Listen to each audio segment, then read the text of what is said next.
Hello everyone, welcome back to the channel. तो हम JEE mains के जो पेपर्स हैं उनका एनालिसिस कर रहे हैं और मेमोरी बेस्ड आज हम 29 जनवरी की जो मॉर्निंग शिफ्ट है शिफ्ट 1 उसमें मैथ्स के क्वेश्चंस का डिस्कशन करेंगे। देखेंगे किन चैप्टर से आए हैं, कैसा वेटेज रहा और किस तरह से उन्हें अप्रोच कर सकते हैं। तो सबसे पहला क्वेश्चन जो भी हम यहाँ पर देख सकते हैं, ये वाला क्वेश्चन हमें प्रोबेबिलिटी चैप्टर से देखने को मिल रहा है। तो 12th क्लास का प्रोबेबिलिटी का कंसेप्ट है। सिंपल क्वेश्चन है, probability of getting 2 in even number of throws in a dice. तो 2 आने की क्या प्रोबेबिलिटी होती है ये हमें पता है ना। 2 आने की प्रोबेबिलिटी क्या होती है? 2 आने की प्रोबेबिलिटी होती है 1/6। तो इसका मतलब 2 नहीं आने की प्रोबेबिलिटी क्या हो जाएगी? 2 नहीं आने की प्रोबेबिलिटी हो जाएगी हमारे पास 5/6। ऐसा बोल सकते हैं अपन।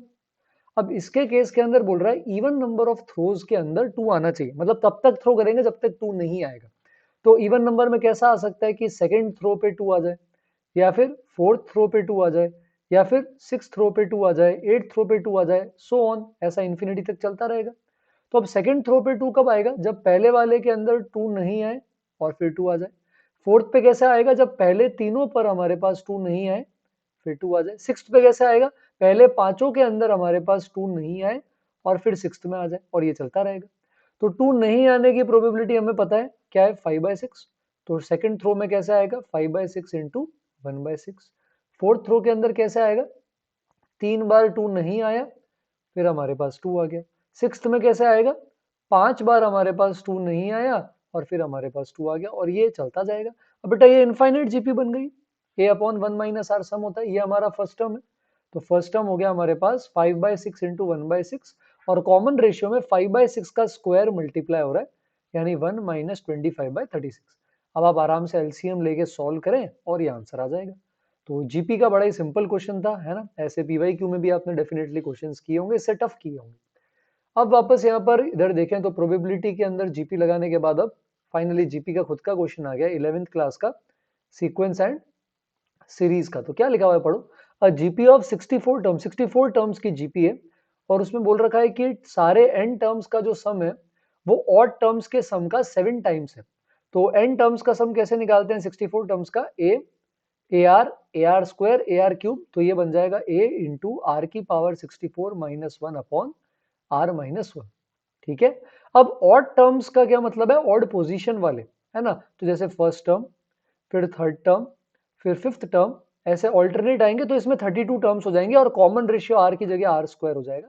तो इसका 7 टाइम्स, तो first term A, R square common ratio उसकी पावर 32 -1 अपॉन आर स्क्वायर -1।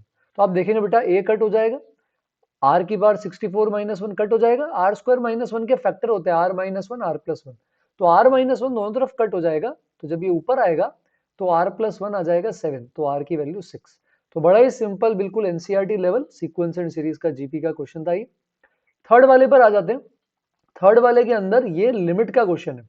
तो अगर मैं इसको वापस रीराइट करके थोड़ा सा बड़ा करके लिखूं, तो ये आ रहा है x क्यूब से लेकर के π/2 क्यूब का इंटीग्रेशन, और अंदर है cos t की पावर 1/3, यानी t का क्यूब रूट dt, और अपॉन में जो है वो t नहीं है तो वो बाहर आ सकता है, x - π/2 का स्क्वायर। अब आप यहाँ पर देखोगे ना तो x टेंडिंग टू π/2 है बेटा। तो अगर आप x को π/2 डालोगे तो न्यूमरेटर में π/2 क्यूब से π/2 क्यूब इंटीग्रेशन 0 जा रहा है, यहाँ π/2 डालोगे तो ये भी 0 जा रहा है। 0/0 फॉर्म के अंदर अपन क्या करते हैं? एलोपिटल रूल लगाते हैं, LH लगाते हैं। तो डिफरेंशिएट कर लेंगे तो अब नीचे क्या आएगा डिफरेंशिएशन से? 2 टाइम्स x - π/2, और ऊपर क्या आ जाएगा डिफरेंशिएशन से? अब यहाँ न्यूटन लेबनिट्ज रूल से डिफरेंशिएशन होगा। इसका तो डिफरेंशिएशन 0 है, इसके साथ कुछ भी फर्क नहीं पड़ता।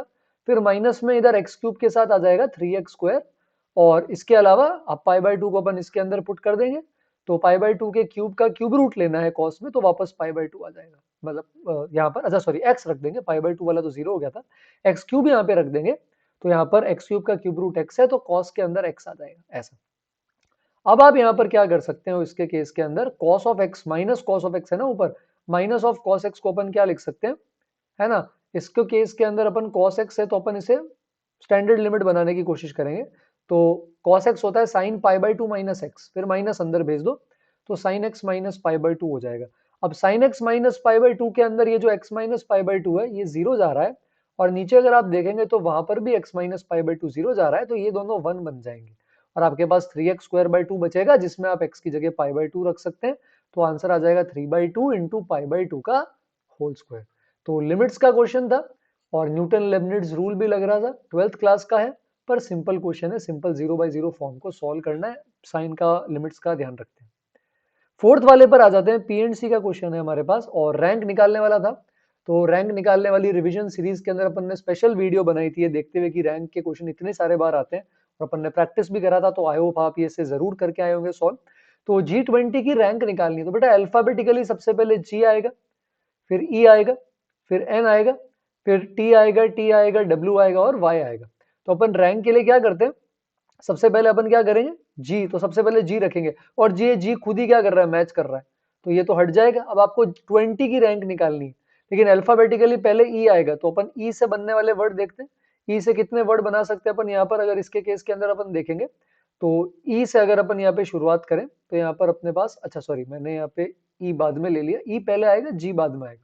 तो सबसे पहले जी ई से शुरू होने वाले वर्ड देखेंगे, तो आपके पास G N T T W Y, इसके अरेंजमेंट हो जाएंगे 6 फैक्टोरियल और अपॉन में टी टी सेम है तो 2 फैक्टोरियल आ जाएगा 360। फिर ई के बाद जी आता है और ये जी यहाँ पर मैच कर जाएगा जी से, तो अब आपको G20 की नहीं, अब आपको 20 की रैंक निकालनी और जी जा चुका है। वापस अब प्रोसेस रिपीट होगा E N T T W Y के साथ, तो अब आप जी ई से शुरू होने वाले वर्ड देखेंगे और यहाँ पे N T T W Y बचेगा, तो ये हो जाएगा 5 फैक्टोरियल बाई 2 फैक्टोरियल, जो कि यहाँ पर इसके केस के अंदर हम देखेंगे तो इसकी वैल्यू हमारे पास किसके बराबर आ जाएगी, 60 के बराबर आ जाएगी। फिर ई के बाद हमारे पास एन आता है, एन भी मैच नहीं कर रहा, जी एन है, हमें जी टी चाहिए, तो इससे बनने वाले E N E T T W Y, ये भी क्या आ जाएंगे सेम 5 फैक्टोरियल बाय 2 फैक्टोरियल। इसके बाद अब अगर अपन आगे देखेंगे तो अब हमारे पास यहाँ पर ई आ गया, एन आ गया, अब अगला जो हमें लेना है इसके केस के अंदर वो बात है टी, और जैसे ही अपन यहाँ टी लिखेंगे तो टी यहाँ पे मैच कर रहा है, तो ये वाला टी जो होगा वो यहाँ से कैंसिल हो जाएगा। फिर से सेम प्रोसेस स्टार्टिंग से रिपीट होगा, फिर से वापस अपन सबसे पहले ई रखेंगे, तो जी टी ई से बनने वाले वर्ड्स अपन देख रहे हैं, तो इसके अंदर अब आपके पास जी टी ई के बाद एन टी डब्ल्यू वाई से 4 फैक्टोरियल वर्ड्स बनेंगे। फिर ई के बाद अल्फाबेटिकली एन आएगा, इससे भी आपके पास वापस 4 फैक्टोरियल बन जाएंगे, अब टी अलग अलग दो तो है नहीं, एक ही है। फिर एन के बाद आपके पास टी आ जाएगा, इससे भी आपके पास 4 फैक्टोरियल बन जाएंगे। फिर टी के बाद आपके पास फाइनली डब्ल्यू आ जाएगा और ये डब्ल्यू यहाँ मैच करके कट हो जाएगा, तो जी टी डब्ल्यू बन चुका है, ई एन टी वाई बचा है। तो अल्फाबेटिकली अब ई आएगा, फिर एन आएगा, फिर टी आएगा, फिर वाई आएगा, तो आपको कुछ और अलग से करने की जरूरत नहीं है, G20 ही बन जाएगा, इसके लिए अलग से +1 कर देंगे। तो 360 प्लस 60 प्लस 60 480 प्लस का 72 552 और प्लस का 1 553, सिंपल सा क्वेश्चन है। अच्छा, ये बाइनोमियल की सीरीज का सम है, पीएनसी की तरह ये भी क्लास 11th का क्वेश्चन है, बड़ा ही सिंपल है। तो अगर आपको डायरेक्टली फॉर्मूला आता है NCR upon R plus one के समेशन का तो आप कर सकते थे। अगर आपको इंटीग्रेशन वाला कंसेप्ट आता है तो आप 1 प्लस एक्स की पावर 11 को 0 से 1 इंटीग्रेट कर सकते थे, और अगर आपको वो भी नहीं आता तो कोई बात नहीं, घबराने की कोई दिक्कत नहीं है।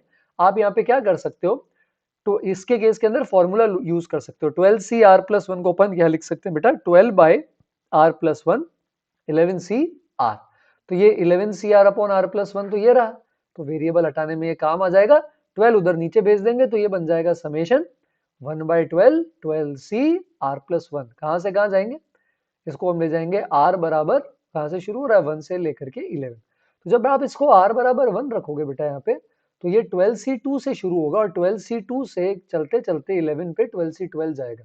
तो वैसे तो 2 की पावर 12 होता है, पर इसमें 12C0 गायब है, इसमें से 12C1 भी गायब है, वो हटा देंगे और फिर 12 बाहर है उससे डिवाइड करके सिंप्लीफाई कर देंगे। तो बड़ा ही सिंपल बाइनोमियल का सीरीज का सम का क्वेश्चन था और हम आसानी से कर सकते थे। सीक्वेंस सीरीज में अभी पहली 3 शिफ्ट के एनालिसिस पे ये पता चल रहा है कि काफी अच्छा वेटेज रह रहा है इस बार सीक्वेंस सीरीज का। क्वेश्चन हालांकि डिफिकल्ट नहीं है, ये वाला क्वेश्चन क्लास में भी करते हैं, प्रीलिप्को से होमवर्क भी देते हैं, तो डेफिनेटली आपने शीट में बुक में कहीं किया होगा। 6th टर्म अपन को दे रखा है 2 के बराबर और बोल रहा है कॉमन डिफरेंस बताओ ताकि फर्स्ट टर्म, थर्ड टर्म और 6th टर्म का जो अपना प्रोडक्ट है ये प्रोडक्ट लीस्ट आ जाए। तो अपन यहाँ पे क्या कर सकते हैं, 6th टर्म तो हमें 2 पता है, ए को आप यहाँ पे डी में कन्वर्ट करके क्वाड्रेटिक बना सकते हैं बेटा, 2 माइनस 5d से अगर अपन यहाँ पे रिप्लेस कर दें इसे, तो यहाँ पर 2 बाहर रहेगा और ये बन जाएगा 15d square plus 4 minus 16d।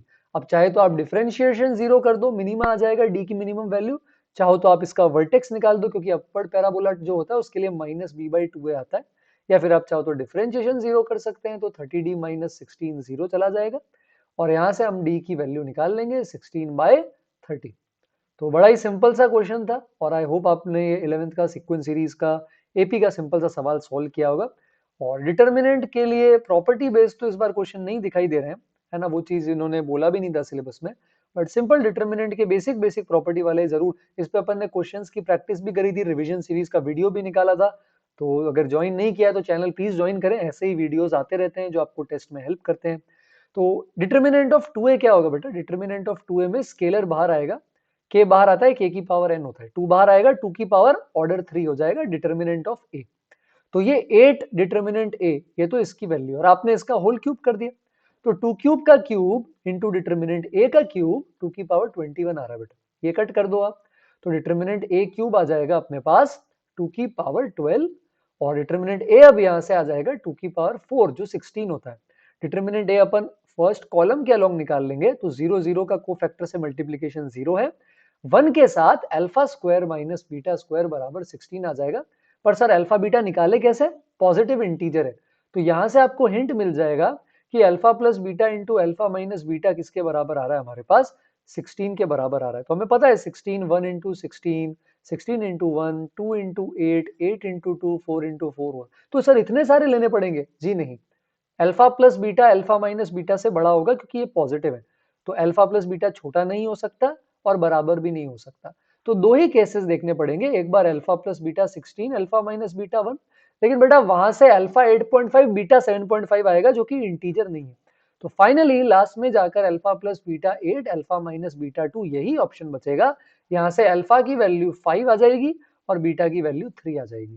तो डिटर्मिनेंट का क्लास 12th का एक और लड्डू सवाल हमारे पास यहाँ आया था। 8th के अंदर ट्रिग्नोमेट्री है, ट्रिग्नोमेट्री के भी स्टैंड अलोन सवाल मिल रहे हैं मेमोरी बेस के अंदर, अलग से ट्रिग्नो के सवाल भी अब आने लग गए हैं। तो 4 cos theta plus 5 sin theta 1 है, बोल रहा है tan अल्फा बताओ, अल्फा इसमें फोर्थ या फर्स्ट क्वाड्रेंट में इसको सेटिस्फाई कर रहा है। तो अब बेटा यहाँ क्या करोगे आप, देखो डायरेक्ट tan तो आप नहीं निकाल सकते, अल्फा इसका रूट है, तो 4 cos alpha plus 5 sin alpha 1 है, तो हम क्या करते हैं, हम इसे tan में कन्वर्ट कर देते हैं, लेकिन tan थीटा में नहीं, हाफ एंगल के अंदर। cos अल्फा को क्या लिख सकते हैं, 1 minus tan square alpha by 2 upon 1 plus tan square alpha by 2। इसी तरह आप अगर यहाँ साइन को लिखेंगे तो आप हाफ एंगल से लिख सकते हैं 2 tan अल्फा बाई 2 और अपॉन में आ जाएगा 1 plus tan square alpha by 2। और इनका जो सम अपने पास आ रहा है इसके केस के अंदर, ये सम हमारे पास यहाँ किसके बराबर दे रखा है, 1 के बराबर। तो अब यहाँ tan अल्फा बाई 2 को आप t लेके बेटा क्वाड्रेटिक सॉल्व कर सकते हैं।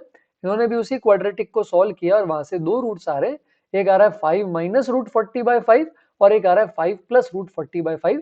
अब मजेदार बात है बेटा, इसको डिसाइड करना, डिसाइड कैसे करें सर, तो देखो अल्फा माइनस 90 से 90 डिग्री के बीच में, तो हमारा अल्फा बाई 2 जो है वो माइनस 45 से 45 डिग्री के बीच में आएगा, यानी tan थीटा हमारा, tan अल्फा बाई 2 हमारा माइनस 1 से 1 के बीच में।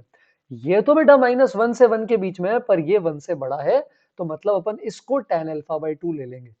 तो tan अल्फा बाई 2 निकालने से क्या फायदा होगा, tan अल्फा का फॉर्मूला हमें पता है, tan अल्फा tan थीटा क्या होता है, 2 tan अल्फा बाई 2 और नीचे आ जाएगा 1 minus tan square alpha by 2। अब हमारे ये जो tan अल्फा बाई 2 की वैल्यू आई है, इसको उठाकर अब अपन यहाँ पर क्या कर सकते हैं, ऊपर नीचे सब्सटीट्यूट कर देंगे, वहां से हम tan अल्फा बाई 2 से tan अल्फा निकाल सकते हैं। तो थोड़ा सा लॉजिकल था, थोड़ा सा लेंदी है, बट ट्रिग्नोमेट्री की अगर अच्छी प्रैक्टिस है तो आपको देखते क्लिक कर जाना चाहिए था कि अरे यार हाफ एंगल से हो जाएगा।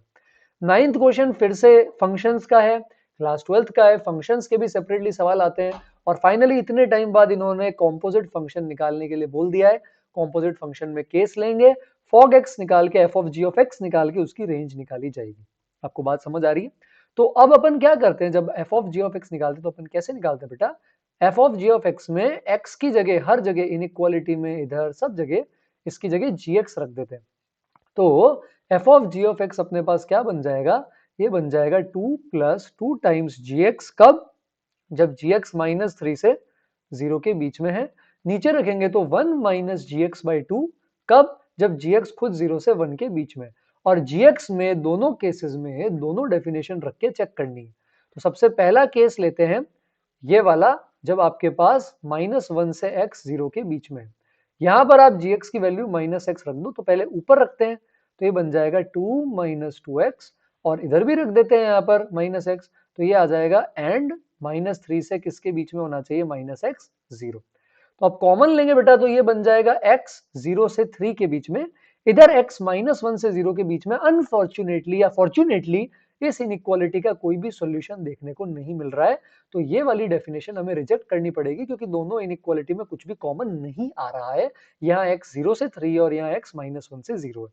केस 2 के अंदर बेटा क्या करेंगे, यही वाली -x वाली डेफिनेशन को ही ऊपर की जगह नीचे पुट कर देते हैं, यानी 1 + x/2 बन जाएगा। और ये डेफिनेशन ऊपर वाली यूज कर रहे हैं, यानी -1 से 0 के बीच में आ रहा है हमारा x, और सेम चीज इधर भी रख देंगे तो ये हो जाएगा 0 से -x1 के बीच में। और ये दोनों सेम है, अगर आप इसको -1 से मल्टीप्लाई करोगे तो ये -1 से 0 हो जाएगा, यानी बेटा -1 क्लोज से ओपन 0 में फॉग x की वैल्यू 1 + x/2 आ रही है। एक डेफिनेशन तो आधी, थोड़ा सा हिस्सा हमारे पास तैयार हो गया। सेकेंडली अब अपन gx बराबर x उठाएंगे जो कि 0 से 1 के बीच में होता है। तो अब इसके केस के अंदर थर्ड केस अपन क्या बनाएंगे, जब x 0 से 1 के बीच में होगा तो इसके केस के अंदर वैल्यू x आएगी, पहले अपन ऊपर रख देते हैं बेटा, तो ये बन जाएगा 2 + 2x, और इधर भी x रख देते हैं तो यहाँ आ जाएगा -3 से 0 के बीच के अंदर। तो अब इसके अंदर सिर्फ एक ही चीज कॉमन आ रही है बेटा, वो आ रही है x बराबर 0। तो x बराबर 0 एक ही पॉइंट है जहां पर ये 2 + 2x हो जाएगा। फाइनली लास्ट केस के अंदर अपन इस x को इधर पुट कर देंगे तो ये बन जाएगा हमारे पास 1 - x/2। x डेफिनेशन जो है वो 0 से 1 पे आ रही है, और इसको अब अपन यहां पर भी रख देंगे x, तो ये वापस 0 से 1 बन जाएगा। तो इसके केस के अंदर यहाँ 0 पे, सॉरी इधर ओपन है, तो कॉमन लेने पर आपके पास आ जाएगा ओपन 0 से क्लोज 1 के अंदर 1 - x/2, ऐसी हमारे पास वैल्यू आ रही है। और ये जो है ये हमारा कॉम्पोजिट फंक्शन तैयार है। अब आप चाहो तो बेटा इसका ग्राफ बना सकते हो। -1 से लेकर के क्लोज -1 से 0 में 1 + x/2 है, तो -1 पे वैल्यू आएगी इसकी हाफ, और ओपन 0 पे ये बन जाएगा ओपन 1। उसके बाद 0 पे इसकी वैल्यू आ जाएगी 2, तो ये यहाँ पे क्या करेगा, हल्का सा एक जंप लेगा, 2 बन जाएगा।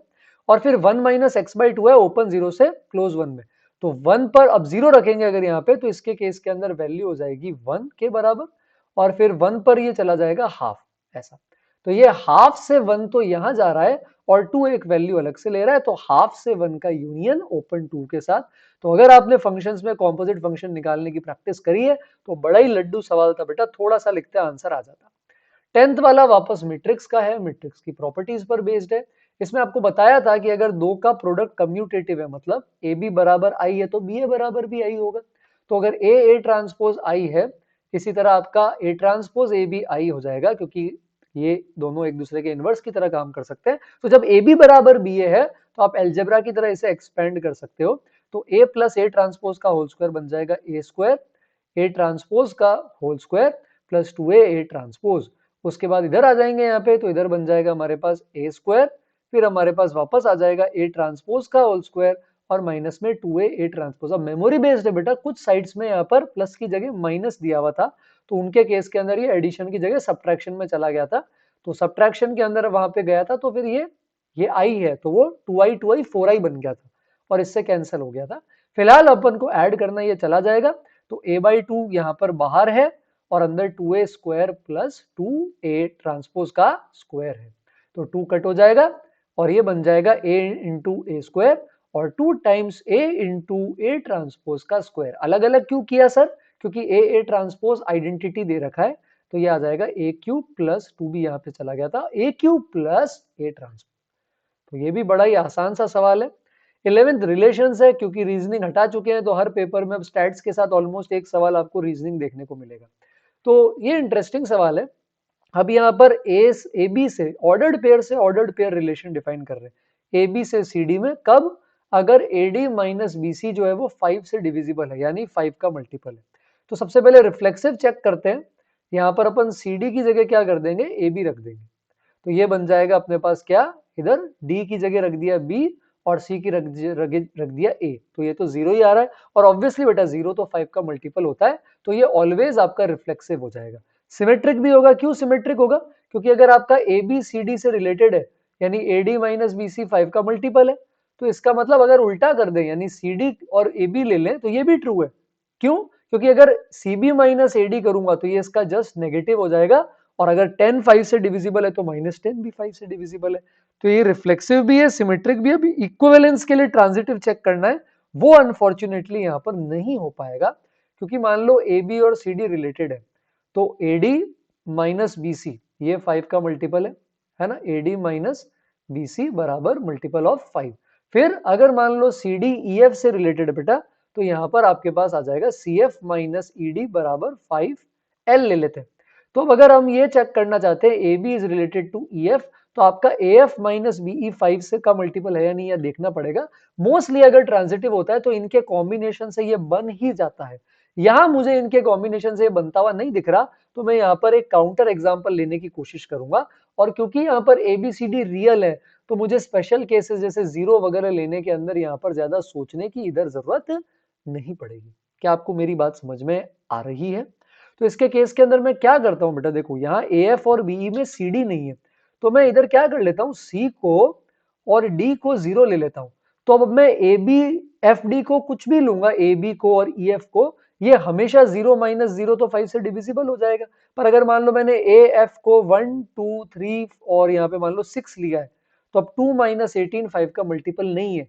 पर ABEF को 1 2 3 6 लेने के साथ अगर DB को जीरो ले लेंगे और DC को जीरो ले लेंगे, तो ये दोनों सही हो जाएंगे, ये गलत हो जाएगा। तो काउंटर एग्जाम्पल मिलते ही ये ट्रांजिटिव नहीं है। डिस्प्रूव करने के लिए एक एग्जाम्पल हमारे लिए काफी होता है। इन्होंने भी देखो यहाँ पर जीरो वाला ही एग्जाम्पल लिया। 12th वाले पर आ जाता है, डेफिनेट इंटीग्रेशन का है। अभी अभी मैं इंटीग्रेशन के काफी सवाल देख रहे हैं, 2 से 3 सवाल आ रहे हैं, तो प्लीज इंटीग्रेशन रिवाइज करके जाएं, फॉर्मूला वगैरह प्रॉपर्टीज, अगर आपका शिफ्ट अभी भी बाकी है तो अब यहां पर इंटरेस्टिंग है, माइनस ए से ए का इंटीग्रेशन क्या करते हैं, इसको हम लिखते हैं 0 से ए। एक तो बेटा अपन क्या ले लेते हैं, यहाँ पे एफ एक्स ले लेते हैं इस तरह से। तो एफ एक्स के अंदर तो जो हमारे पास फंक्शन है, यही वाला फंक्शन हमारे पास इधर आ जाएगा, ई की पावर साइन एक्स के पावर में आ रहा है 2005 और प्लस में 1, और साथ में हम क्या कर देते हैं, F of minus x add कर देते हैं। एक्स स्क्वायर को फर्क नहीं पड़ेगा, कॉस एक्स को नहीं पड़ेगा, इवन है, पर पाई की पावर में माइनस एक्स आ जाएगा, जिसको आप 1 अपॉन पाई की पावर एक्स ले सकते हो। इसी तरह इधर भी बेटा साइन स्क्वायर एक्स प्लस 1 में साइन का कोई फर्क नहीं पड़ेगा, लेकिन ई की पावर में यहाँ पे माइनस के साइन एक्स की ऑड पावर आएगी, तो इसलिए यहाँ पर जब अपन देखेंगे तो ये रेसिप्रोकल होके 1 अपॉन ई की पावर साइन की पावर 2005x प्लस 1 बन जाएगा। मजेदार बात ये बेटा, जब इनको ऐड करोगे x square cos x common आ जाएगा, और 1 प्लस 1 अपॉन पाई की पावर एक्स का एलसीएम लेकर जब आप ऐड करेंगे, तो ये वाला पार्ट जो है, ये ऊपर भी 1 प्लस पाई की पावर एक्स बनेगा, नीचे भी वही बनेगा, कट हो जाएगा। यानी आपके इंटीग्रेशन में 0 से पाई बाई 2 में सिर्फ एक्स स्क्वायर कॉस एक्स ही बचेगा। इसी तरह दूसरे वाले के अंदर भी यहाँ पे जब ई की पावर का एलसीएम लेके ऐड करेंगे, तो एक्सपोनेंट वाला पार्ट ऊपर नीचे सेम आके कट जाएगा, और साइन स्क्वायर एक्स प्लस 1 बचेगा। अब आपको 1 का इंटीग्रेशन आता है, साइन स्क्वायर एक्स को cos 2x कन्वर्ट करके कर सकते हो, और इसमें बाई पार्ट आइलेट रूल से लगा के आंसर मुझे बता सकते हो कमेंट में मैच कर रहा है या नहीं। तो हल्का सा लेंदी है, पर माइनस ए से ए लगाने वाली प्रॉपर्टी डिफिकल्ट नहीं है, और आई डेफिनेटली थिंक आप ये जरूर जरूर पढ़ के गए होंगे। ठीक है, अब यहाँ अल्फा बीटा निकालना है, और बड़ा ही सिंपल, मतलब कॉम्प्लेक्स के सवाल तो आ रहे हैं, पर अभी तक एक भी ऐसा कॉम्प्लेक्स का सवाल देखने को नहीं मिला बेटा 11th क्लास का, जो आप सिंपल वे में नहीं कर सकते। अब जैसे z दे रखा है, इसको सेटिस्फाई करेगा, तो z यहाँ पे पुट कर दो, तो हाफ प्लस 1 माइनस में 2 आयोटा आ जाएगा, और राइट साइड के अंदर अल्फा इंटू जेड, और साथ के अंदर बीटा इंटू 1 प्लस आयोटा के बराबर है।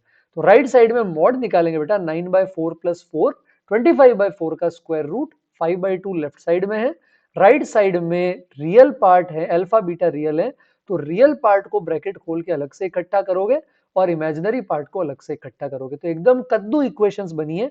लेफ्ट साइड में इमेजिनरी पार्ट है ही नहीं, तो बीटा माइनस 2 अल्फा 0 होगा, और रियल पार्ट बराबर अपन रियल पार्ट करते हैं, तो अल्फा बाई 2 प्लस बीटा किसके बराबर आ जाएगा, 5 बाई 2 के। तो आपका अल्फा आ जाएगा, आपका बीटा आ जाएगा, वहां से आप mod of alpha plus beta calculate कर सकते हैं। तो बहुत ही सिंपल सिंपल सवाल देखने को मिल रहे हैं, जो एक हवा बना हुआ था मेंस का वैसा नहीं है, एटलीस्ट मेमोरी बेस में तो मुझे अभी तक यही समझ आ रहा है।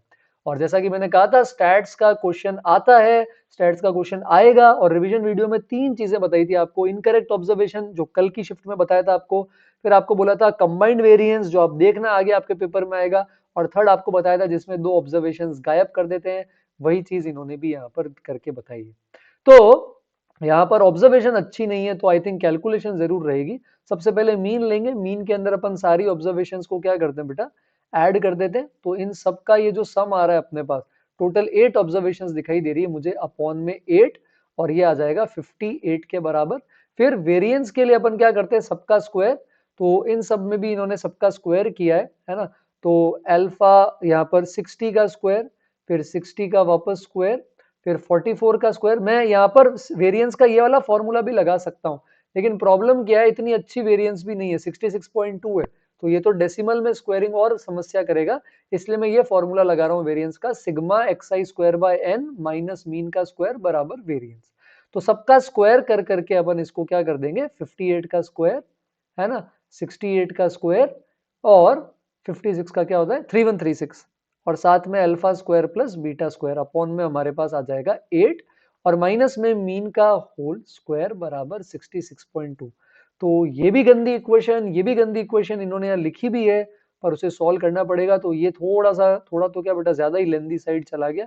अगर यही एग्जैक्ट डेटा है, आंसर भी वैसा ही आ रहा है, बट कोई बात नहीं, ठीक है। यहाँ पर alpha square plus beta square ही निकालना था, तो आपको मीन वाला कैलकुलेट करने की जरूरत नहीं है, आप डायरेक्ट वेरिएंस वाला पार्ट करें, क्योंकि आपको अल्फा बीटा इंडिविजुअली नहीं पूछा है, तो उतना गंदा नहीं होगा। तो again very easy question, question number 15 पे आते हैं। कोलिनियरिटी की कंडीशन पढ़ी अपन ने, क्या होती है, a plus 6b vector c के साथ कोलिनियर है, तो लेमडा c, ध्यान रहे एबीसी नॉन कोलिनियर है, कोई भी दो एक दूसरे के मल्टीपल नहीं होंगे। v1 vector v2 vector collinear होते हैं, तो क्या है पढ़ा था चैनल पे, v1 वेक्टर बराबर लेमडा टाइम्स v2 लिख सकते हैं। इसी तरह ये इसके साथ कोलिनियर है, यानी b vector plus 5c vector को आप म्यू टाइम्स a वेक्टर लिख सकते हो। अब यहाँ पर अपन क्या करते हैं, b को एलिमिनेट कर देते हैं, तो इसको 6 से मल्टीप्लाई कर लेते हैं अपन ऐसा, और दोनों को अपन सब्ट्रैक्ट कर लेते हैं, ठीक है, तो ये चला जाएगा, और a माइनस 30c ये आ जाएगा 6 म्यू a, सॉरी माइनस का 6 म्यू a, और प्लस में हमारे पास आ जाएगा लैम्डा c। तो अब क्योंकि a और c का आपस में कोई लेना देना नहीं है, कोलिनियर नहीं है, तो लैम्डा की वैल्यू जो है वो अपन यहाँ से कंपेयर करके निकाल लेंगे, और a की वैल्यू के लिए जो अपने पास इसका कोफिशिएंट है उसको इसके बराबर करके कैलकुलेट कर सकते हैं, ठीक है। तो यहाँ से अब आप जब कैलकुलेट करने की कोशिश करेंगे, तो जैसे लैम्डा माइनस 30 आ रहा है, माइनस 6 म्यू 1 आ रहा है, तो लैम्डा को यहाँ माइनस 30 पुट कर दो, तो माइनस 30c बन गया। अब लेफ्ट साइड भेजोगे तो a plus 6b plus 30c 0 आएगा, और ये आपका अल्फा बीटा दे रखा है क्वेश्चन में, 6 प्लस 30 का सम। तो वेक्टर्स का एक और क्वेश्चन मिला है, वेक्टर्स का भी अच्छा वेटेज आ रहा है बेटा 3D में, क्योंकि प्लेन्स नहीं है, तो लाइंस का आता है तो एक सवाल आता है, बाकी दो दो सवाल वेक्टर्स के आ रहे हैं, तो प्लीज वेक्टर रिवाइज करके जाएं क्लास 12 से, बट क्वेश्चन सिंपल ही देखने को मिल रहे हैं। 16 क्वेश्चन लीनियर डिफरेंशियल इक्वेशन का बड़ा ही सिंपल सा सवाल लग रहा है, क्योंकि डायरेक्टली इंटीग्रेटिंग फैक्टर ही निकालना है, ऑलरेडी लीनियर के फॉर्म में दिया हुआ है।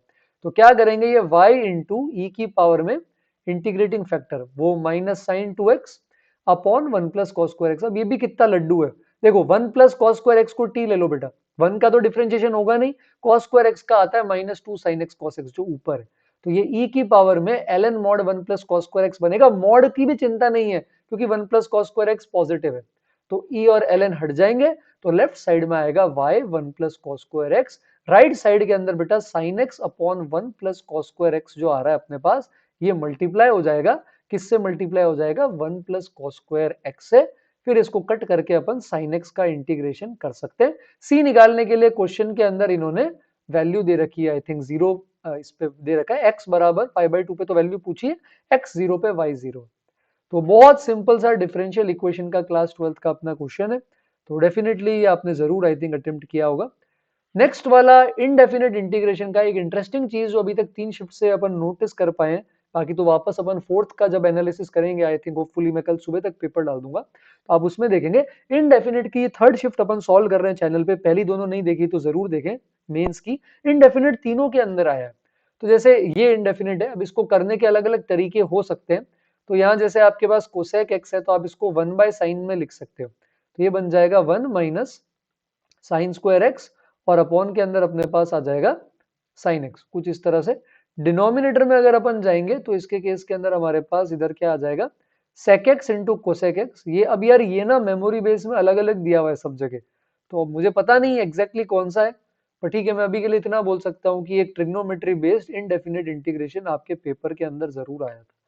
तो अब आप इसको ऊपर भेजेंगे तो एक साइन एक्स कट जाएगा, और ऊपर 1 माइनस साइन स्क्वायर एक्स है, नीचे अगर अपन एलसीएम लेंगे तो इसके केस क्या, अब यहाँ यार इन्होंने नीचे कुछ और ही बना दिया, देखो इसका साइन कॉस में बदलने पर ये इसमें कन्वर्ट हो नहीं रहा है, तो आई डोंट नो एग्जैक्टली क्या है, बट हाँ एलसीएम लेने के बाद सब कुछ साइन एक्स बन जाता है, कॉस एक्स ऊपर आता है, और आप साइन एक्स टी लेके इसको आराम से सॉल्व कर सकते थे। अब इन्होंने ये दिया है, तो अगर इसको सही माने अपन, तो cos x into sine square x, ये अपना इसके केस में एलसीएम आ रहा है, और cos x into sine square x ऊपर जा रहा है। अब इन्होंने नीचे कुछ और लिखा है, ऊपर कुछ और लिखा है। एक दो और मेमोरी बेस्ड पेपर दिखा दूंगा, उसमें अपन चेक कर लेंगे। साइन एक्स को टी लेंगे तो ये डी टी बन जाएगा, और फिर इसे सोल्व कर सकते हैं। तो ओरिजिनल दूसरा वाला भी देख लेंगे। अभी तो साइन कॉस में बदल के साइन एक्स को टी लेके बड़ा ही आसानी से काम चल रहा है हमारा। खैर 18th पे आते हैं। तो इसके अंदर एफ डैश जीरो की वैल्यू अपन से पूछी है। तो एफ डैश जीरो, अब आप बेटा यहाँ पर ना पूरा डिफरेंशिएशन करने में तो हालत टाइट हो जाएगी। तो इसके अंदर अपन जो एलसीडी के अंदर फर्स्ट प्रिंसिपल यूज करते हैं, फर्स्ट प्रिंसिपल से अपन इसको सॉल्व करेंगे क्लास 12th वाले तरीके से, जिसमें जीरो पे डिफरेंशिएशन क्या लिखते हो आप, F of zero plus H minus F zero by H. अब किसी ने ये नहीं किया, पूरा डिफरेंशिएशन किया, तो मेरी प्रेयर्स आपके साथ है, आई होप आपने गड़बड़ नहीं करी और टाइम बचाओ। तो यहाँ पर आप अपन जीरो प्लस एच रखेंगे तो ये बन जाएगा टू की पावर एच, टू की पावर माइनस एच, है ना, टेन एच। और अगर ब्रैकेट के अंदर अपन देखें तो रूट के अंदर आ रहा है tan inverse two H square minus three H plus one. सब धोखा है बेटा, सब बेवकूफ बनाया जा रहा है, एक नंबर का बकवास सवाल है। माइनस के अंदर एफ जीरो आएगा, एफ जीरो की वैल्यू टेन एक्स की वजह से जीरो है, तो मैं माइनस नहीं कर रहा, नीचे एच है। मतलब इससे घटिया सवाल क्या देंगे यार, ten H by H standard limit है, क्या वैल्यू आ रही, वन। इधर h को जीरो रख दो, टू की पावर जीरो और टू की पावर जीरो ऐड होके टू बन गए। टेन को यहाँ पे जीरो रख दो अंदर इनवर्स में, जीरो चला जाएगा, टेन इनवर्स वन होता है पाई बाय फोर, वो रूट के अंदर है। तो यहाँ पे रूट फोर टू कट जाएंगे, आंसर रूट पाई। मतलब ओरली होने वाले सवाल है भाई ये तो, क्या क्या क्वेश्चन पूछ रहे हैं, एकदम ही लल्लू सा मीन्स है क्या इस बार। 19th पे आते हैं अपन। अब बोल रहा है इसका हाफ से वन में कितने सॉल्यूशन है। क्यूबिक का डायरेक्ट नहीं निकाल सकते बेटा, तो डिफरेंशिएट करके ग्राफ बनाओ। डिफरेंशिएशन आ रहा है इसका 12 root two x square minus three root two. अब इसके दो रूट्स आएंगे, एक्स स्क्वायर बराबर वन बाय फोर बन रहा है, माइनस हाफ और हाफ, तो इंक्रीजिंग डिक्रीजिंग इंक्रीजिंग। तो हाफ से वन में हमें इसका ग्राफ चाहिए, तो इसका मतलब ये इसमें क्या करेगा, इंक्रीज। कितने रूट्स आ रहे हैं वो देखने के लिए पहले हाफ पे वैल्यू निकाल लेते हैं बेटा, फिर वन पे।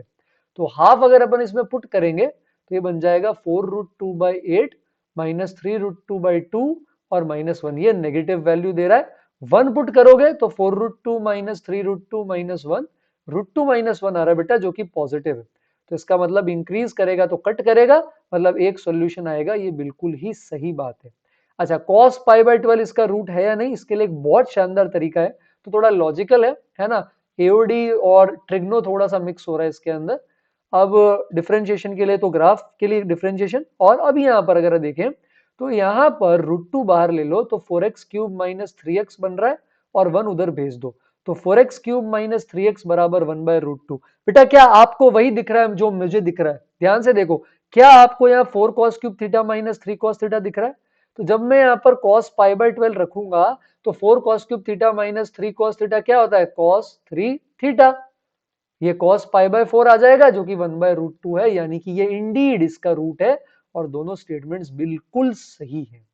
मजा आ रहा है बेटा करने में, लेंदी वेंदी कुछ नहीं है, बहुत प्यारा पेपर है, पढ़ के गए हो तो स्वर्ग नसीब हो जाएगा मैथ्स के पेपर में, है ना। आगे कैसा आएगा नहीं बोल सकता, लेकिन अभी तक तो फर्स्ट शिफ्ट बड़ी आसान थी, थर्ड मॉडरेटरी लग रही है, सेकंड में थोड़े से लॉजिकल सवाल थे। एनालिसिस आप देख सकते हैं चैनल पे, मैंने डिस्क्रिप्शन में लिंक डाल रखा है।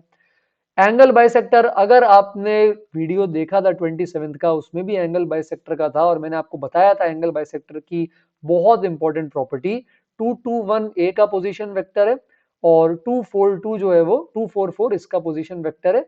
एओ बी का एंगल बाइसेक्टर बोल रहा है, तो मैं इसको ओ ले लेता हूँ, 0 0 0। क्या प्रॉपर्टी बताई थी बेटा आपको कि जो एडजेसेंट साइड्स है उसी रेशियो में एंगल बाइसेक्टर सामने भी जाकर साइड को डिवाइड करता है। तो इसकी लेंथ आ रही है 3 और इसकी लेंथ 6 है, जो कि 1:2 है, तो ये भी 1:2 होगा। तो अगर आपको एंगल बाइसेक्टर की लेंथ के लिए ये पॉइंट डी चाहिए ताकि आप ओरिजिन से डिस्टेंस निकाल सको, तो मैं आपको कहूंगा 2:1 सेक्शन फॉर्मूला लगाओ। तो 2 into two 4 plus two 6/3, comma यहाँ पे 2 इंटू टू 4 प्लस 4/3 करेंगे तो 8/3, और फिर 2 इंटू 1 2 1 इंटू 4 4 सेक्शन फॉर्मूला से अब आप ये निकालने के बाद डिस्टेंस निकाल सकते हो। तो फिर से वेक्टर का क्वेश्चन, कितने वेक्टर के क्वेश्चन दे देंगे यार, पूरा वेक्टर ही वेक्टर चल रहा है ऐसा लग रहा है मुझे। एरिया अंडर द कर्व का एक क्वेश्चन फिक्स है, उसके बिना इनका खाना हजम नहीं होता है, और हर बार आएगा, आना भी चाहिए, सिंपल है, हम निकाल सकते हैं। तो एक सर्कल दे दिया, इस सर्कल के इनसाइड का एरिया पूछा है बिलो दिस लाइन। अब ये वाली लाइन जो है ये y को -13 पे यानी कि यहां से गुजर रही है 0, -13 और x को बेटा 13/5, 0 पे कट करके जा रही है। तो ये लाइन कुछ इस तरह से जा रही है। तो वो एरिया निकालना है हमें जो बिलो द लाइन और सर्कल के अंदर हो। तो अब इसके केस के अंदर आप चाहो तो या तो y के अंदर इंटीग्रेट कर लो या फिर आप इसके केस के अंदर क्या कर सकते हो, प्रॉपर्टी लगा सकते हो। आप इस ट्राइंगल का एरिया निकाल के सेक्टर के एरिया में से सब्ट्रैक्ट कर सकते हो। तो इधर मैं आपको एरिया अंडर द कर्व से बचाने का जुगाड़ बता रहा हूं। तो उसके लिए आपको पहले ये एंगल निकालना पड़ेगा, है ना। tan थीटा जो आ रहा है बेटा इस लाइन का, वो tan थीटा आ रहा है 5। मैं इसको थीटा मान लेता हूं, ये हो जाएगा π/2। तो पूरा एंगल अपने पास π/2 प्लस थीटा हो गया। तो सेक्टर का एरिया क्या होता है बेटा, सेक्टर का एरिया है ना tan थीटा 5 है अपने पास यहाँ पे। तो आप बाकी चीजें भी निकाल सकते हो। π/2 प्लस थीटा करेंगे तो tan π/2 प्लस थीटा क्या होता है, माइनस कॉट थीटा, है ना। तो tan π/2 प्लस थीटा से पूरा एंगल आ जाएगा। तो अगर हमें एरिया चाहिए सेक्टर का तो वो होता है पाई आर स्क्वायर साइन थीटा, है ना। तो यहाँ अच्छा मैं ट्राइंगल का ले रहा हूँ, सॉरी, पाई आर स्क्वायर और थीटा बाई 360 डिग्री। और अगर रेडियन में है तो half into r square into angle जो कि रेडियन में होना चाहिए, यानी π/2 प्लस थीटा। आर स्क्वायर 169 है, इन्होंने थीटा को साइन इनवर्स के टर्म्स में लिख दिया है। तो हमारा tan थीटा जो आ रहा था वो 5 आ रहा था।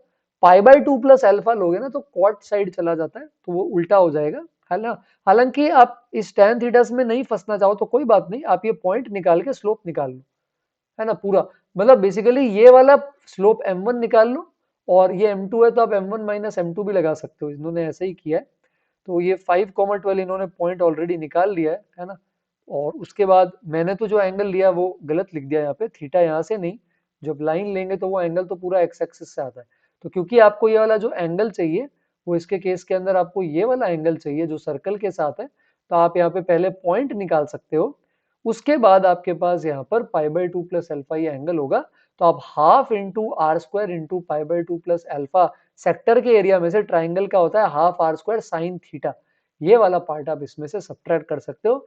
तो बिना एरिया अंडर द कर्व लिए आपके पास एरिया आ सकता है।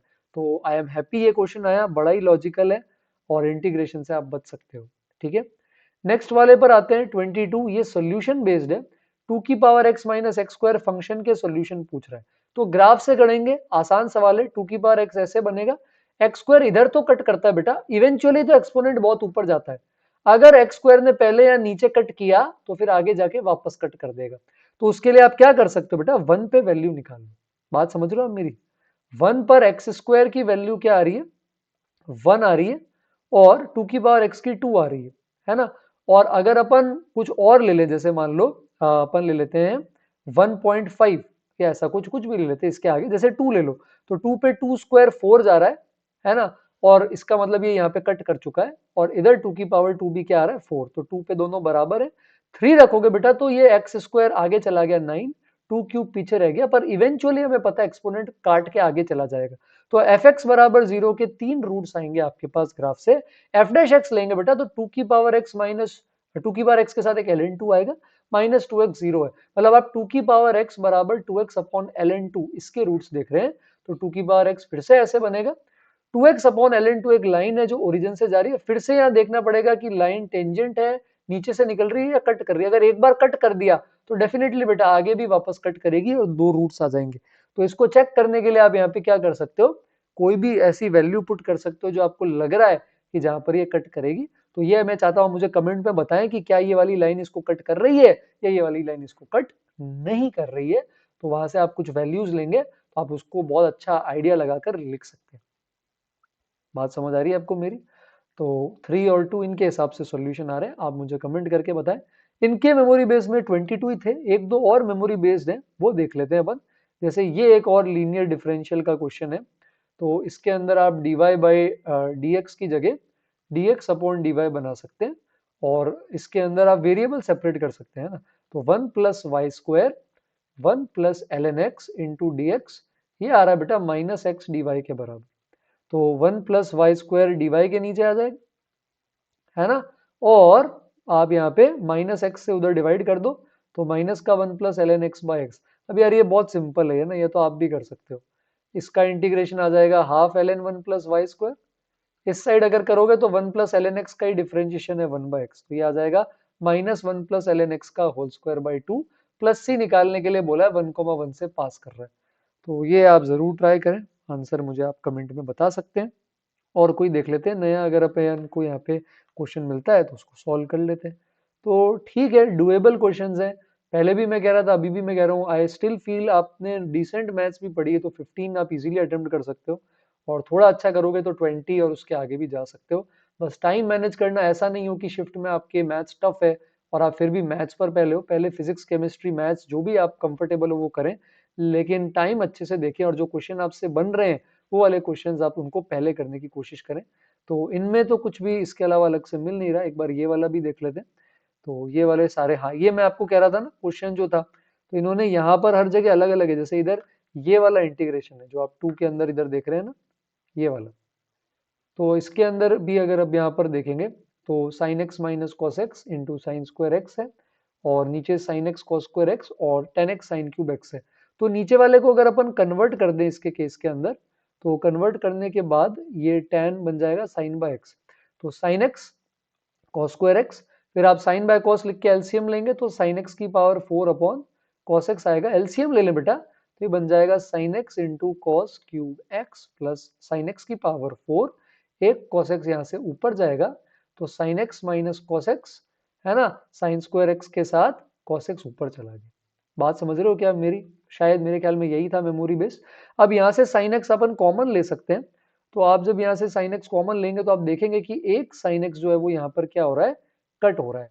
तो नीचे हमारे पास बेटा बन रहा है sign cube x plus cos cube x, और ऊपर आपके पास अगर ब्रैकेट खोलेंगे तो बन रहा है sign square x cos x minus cos square x sine x. और शानदार बात पता है ये है कि वो नीचे वाले का ऊपर डिफरेंशिएशन है, अगर 3 से मल्टीप्लाई डिवाइड कर दें तो इनडेफिनेट के सवाल आ रहे हैं, आसान आ रहे हैं, बट आई रिपीट सवाल आ रहे हैं। बाकी वाले सवाल ये सारे आई थिंक अपन ने देख लिए हैं।